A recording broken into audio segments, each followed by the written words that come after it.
Assalamualaikum warahmatullahi wabarakatuh. Inilah kisah pertama kali turunnya Al-Quran.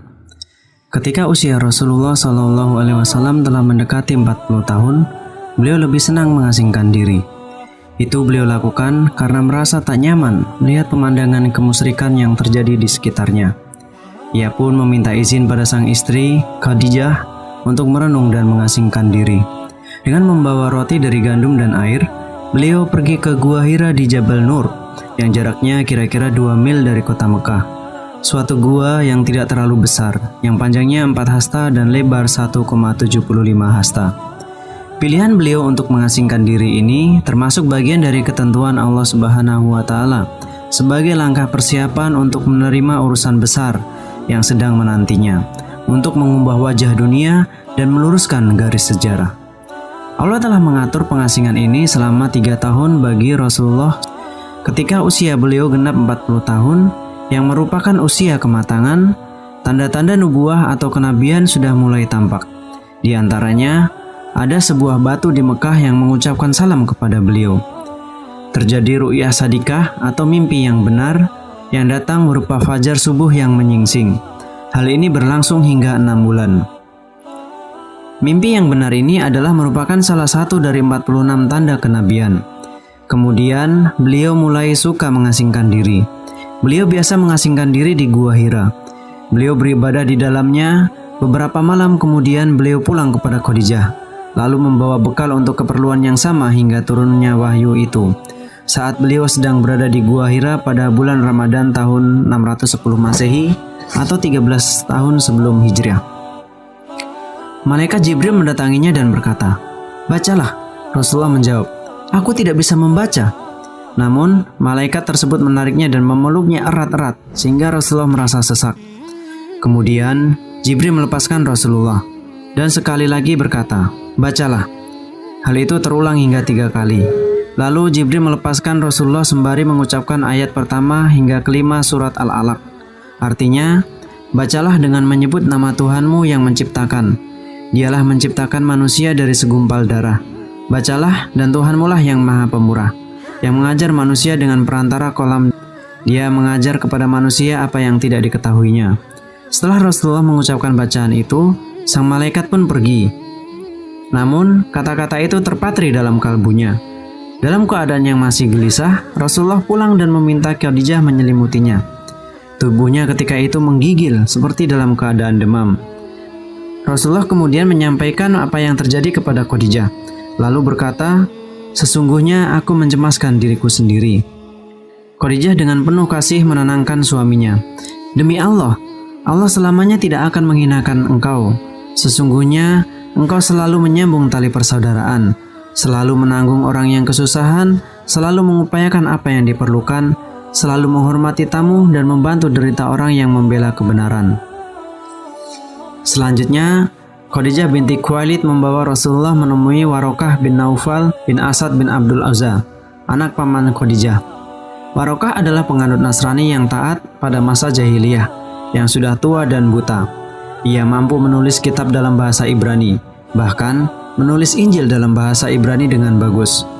Khadijah berkata kepadanya, "Wahai putra pamanku, dengarkanlah cerita anak saudaramu ini."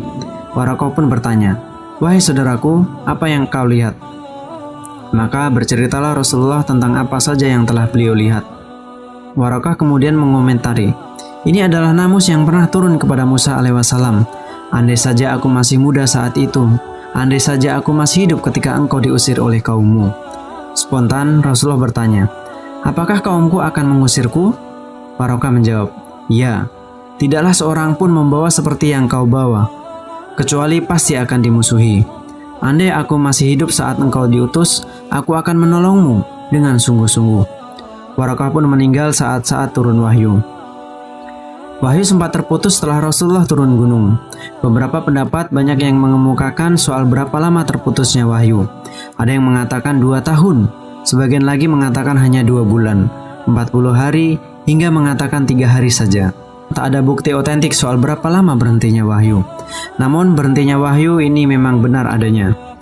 Pada masa-masa terputusnya wahyu itu, Rasulullah hanya diam dalam keadaan termenung sedih. Kegelisahan melingkupi diri beliau. Hikmah berhentinya wahyu dahulu adalah untuk menenteramkan hati Rasulullah SAW. Hal tersebut karena Rasul kaget dan terguncang kondisi psikologisnya. Imam Bukhari dalam Kitabut Ta'bir menuturkan kondisi beliau sebagai berikut. Wahyu untuk beberapa waktu tidak turun. Berdasarkan riwayat yang saya ketahui, Nabi SAW merasa gundah dan gelisah. Hal ini diekspresikannya dengan bersih cepat ke puncak gunung, tempat Gua Hira berada, lalu bermaksud menjatuhkan diri ke bawah. Tiba-tiba Jibril menampakkan diri dan berkata, "Hai Muhammad, engkau betul-betul seorang Rasul Allah." Maka hatinya kembali tenang, jiwanya kembali tentram, lalu beliau pun pulang. Ketika bayang-bayang kebingungan mulai surut dan beliau kembali menunggu-nunggu turunnya wahyu, Allah memuliakan beliau dengan wahyu untuk kedua kalinya. Setelah itu, Al-Quran turun berangsur-angsur selama kurang lebih 23 tahun. Sebagian meriwayatkan 22 tahun, 2 bulan, dan 22 hari. Selama itu, Al-Quran difirmankan Allah Subhanahu wa Ta'ala kepada Nabi Muhammad SAW sebanyak 30 juz yang terdiri dari 114 surat dan 6.666 ayat. Al-Quran turun di 2 tempat, yaitu di Mekah yang kemudian ayatnya disebut Makiyah, dan diturunkan di Madinah yang disebut ayat Madaniyah. Demikianlah sejarah turunnya Al-Quran secara singkat, yang merupakan awal dimulainya masa kenabian Rasulullah Muhammad SAW yang memiliki Al-Quran sebagai mukjizat yang luar biasa. Terima kasih.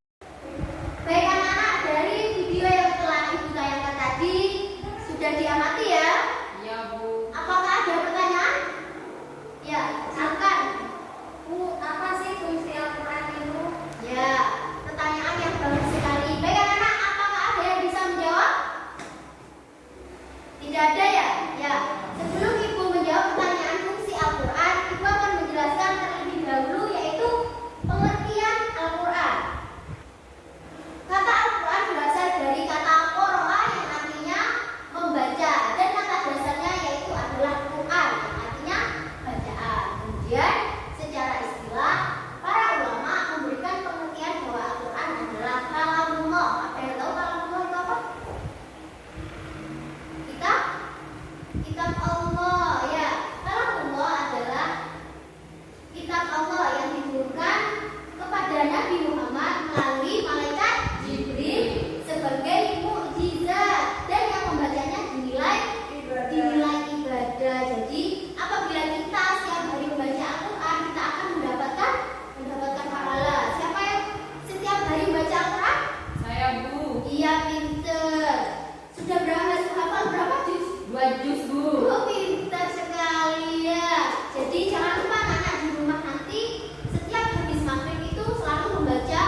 kamu semua kembali, lalu diberitahukannya kepadamu terhadap apa yang dahulu kamu perselisihkan. Iya, benar sekali. Tepuk tangan dulu untuk tempat kita. Dan jadi kurang surah Al-Maidah di sini menjelaskan tentang keutamaan Al-Quran. Jadi Al-Quran dijadikan pedoman bagi kita dan mengajarkan tentang fastabiqul khairat. Ada yang tahu apa arti dari fastabiqul khairat? Berlomba-lomba dalam Kebaikan. ya, pinter. Kemudian di sini ibu akan menjelaskan tentang nama-nama Al-Quran. Nama-nama Al-Quran di sini ada 3. Yang pertama Al-Kitab, kemudian yang kedua Al-Furqan, dan yang ketiga Al-Huda. Yang pertama Alkitab. Alkitab artinya apa? Kitab Allah. Jadi Al-Quran adalah kitab Allah. Yang kedua yaitu Al-Furqan yang artinya pembeda. Ya. Yang ketiga yaitu Al-Huda artinya petunjuk bagi manusia. Kemudian fungsi Al-Quran. Siapa tadi yang bertanya tentang fungsi Al-Quran? Ya, baik. Ibu akan menjawab. Jadi fungsi Al-Quran itu ada 2. Yang pertama fungsi Al-Quran dalam Islam. Kemudian yang kedua fungsi Al-Quran bagi manusia atau bagi kita semua. Yang pertama fungsi Al-Quran dalam Islam, yaitu yang pertama sebagai sumber ajaran Islam yang utama. Jadi Al-Quran merupakan sumber ajaran Islam yang utama. Yang pertama, yang kedua yaitu hadis. Yang ketiga ijma. Kemudian yang terakhir qiyas. Ya. Kemudian yang kedua sebagai informasi terhadap hal-hal yang tidak dapat diketahui oleh akal. Jadi Al-Quran ini fungsinya yaitu sebagai informasi yang tidak ada atau tidak dapat diketahui oleh akal. Kemudian yang ketiga petunjuk hidup manusia ke jalan yang lurus. Jadi Al-Quran dijadikan sebagai petunjuk manusia, sebagai pedoman hidup kita. Dan yang terakhir yaitu sebagai pengoreksi terhadap ajaran-ajaran masa lalu.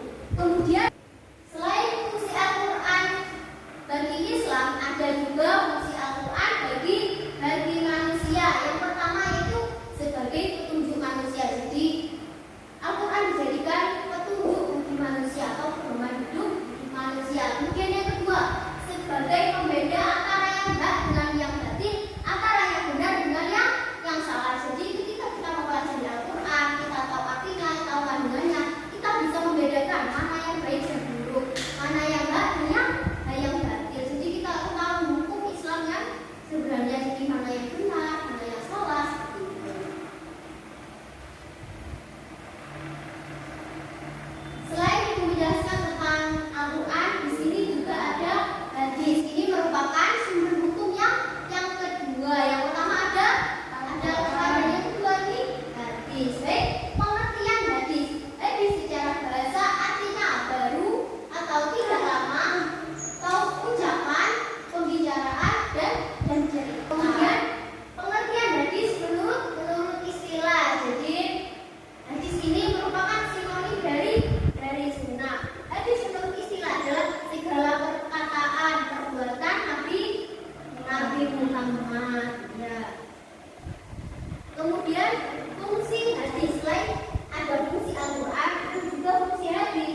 Yang pertama yaitu menguatkan hukum yang terdapat dalam Al-Quran. Jadi selain Al-Quran, jadi ada hadis. Untuk apa tujuannya? Itu fungsinya untuk menguatkan hukum yang terdapat dalam Al-Quran. Kemudian menguraikan atau menjelaskan ayat yang global atau mujmal.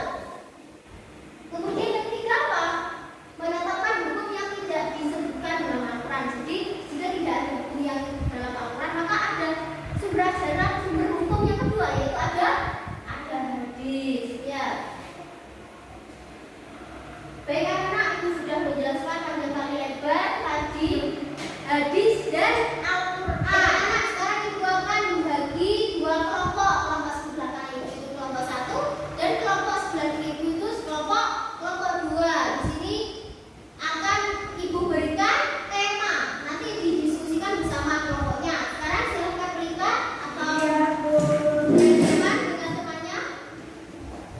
Berhadapan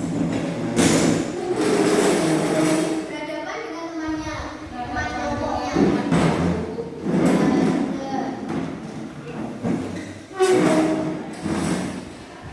Sudah? Sudah ya. Jadi ibu di sini akan membagikan lembar kerja untuk kelompok 1 dan kelompok 2. Silakan untuk kelompok 1.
dulu. Silakan maju ke depan untuk kelompok 2.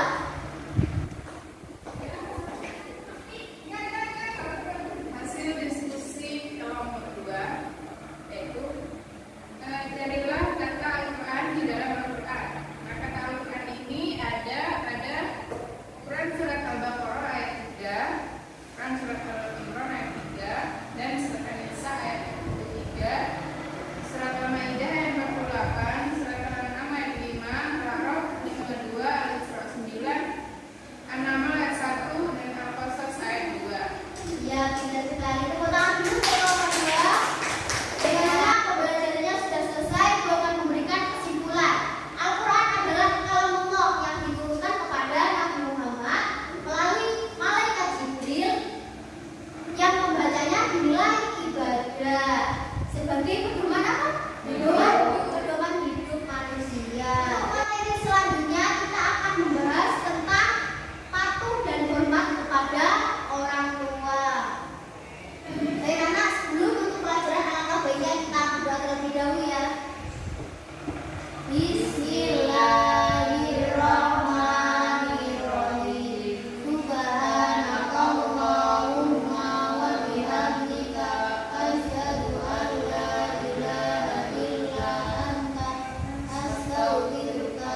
Thank Tara you. Cage.